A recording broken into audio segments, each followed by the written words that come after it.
You know, when Lorde first exploded onto the music scene, she felt like nothing we'd ever heard before. So fresh, so different.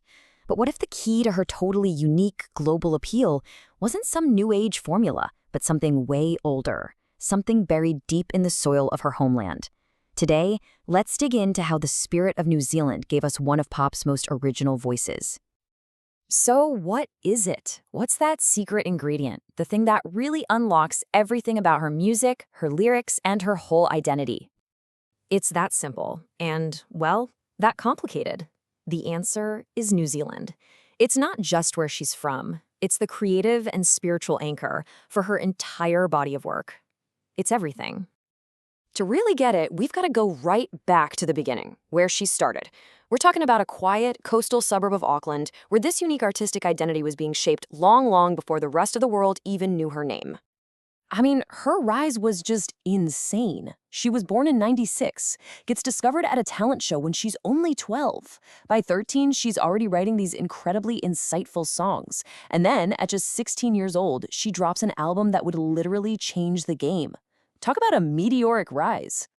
And that rise started right here in Devonport. Look, this wasn't some cookie-cutter pop star machine at work.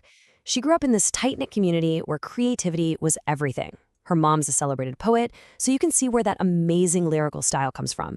She was out there performing at local spots, building her confidence from the ground up. And that whole environment taps into something really central to the New Zealand identity, the Kiwi DIY ethos. It's this powerful idea of just doing it yourself. You make world-class art with what you've got, you keep creative control, and you don't wait around for anyone to give you permission. And here's the perfect example of that in action. Her massive global smash, Pure Heroine, it wasn't made in some fancy, expensive LA studio. Nope.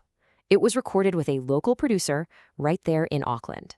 That is the DIY spirit personified. So the big question is, how did this super local DIY project end up connecting with millions and millions of people all over the planet? Let's get into how Pure Heroine became this completely unexpected global phenomenon.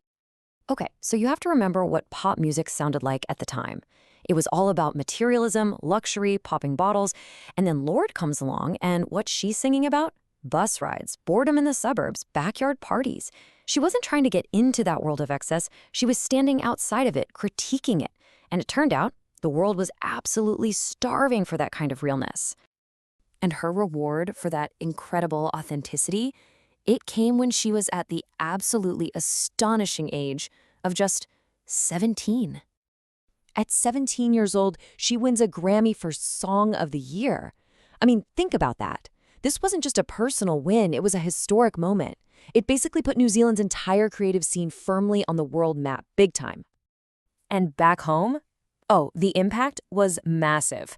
A whole new wave of artists like Beanie and Kimbra suddenly saw a path forward. They saw that you could be from this small island nation and still take over the world. The national pride was just incredible, so much so that Auckland literally put her on the map, naming a street Lorde Place. How cool is that? But of course, the story doesn't end there. Her artistic evolution shows that her connection to New Zealand didn't just stay with her. It got deeper, and it changed right along with her music. You can really track her journey through her albums. Pure Heroine, that was the sound of being a teen in the Auckland suburbs. Then you get Melodrama, and it's all about the intensity of the city's lifetime, heartbreak, growing up. And then Solar Power is this whole other vibe, a retreat to the breathtaking nature of the Marlborough Sounds. Each album is like a postcard from a different part of her home. And to really get what Solar Power is all about, you need to know this one vital Maori concept, Kaichiakitanga.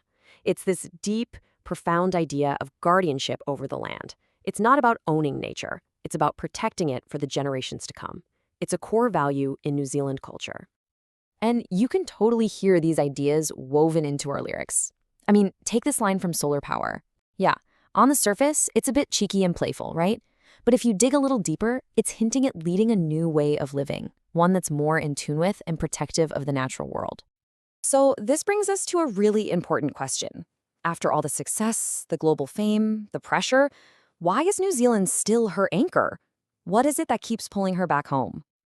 Well, it's because she makes a real effort. This isn't just some abstract idea for her. It's her actual life. She still has her home base in Auckland. In between these massive world tours, she's recharging on Waiheke Island, hiking in national parks, supporting local hospitals, and showing up to local music festivals. She actively chooses to stay a part of her community. And she doesn't just live it.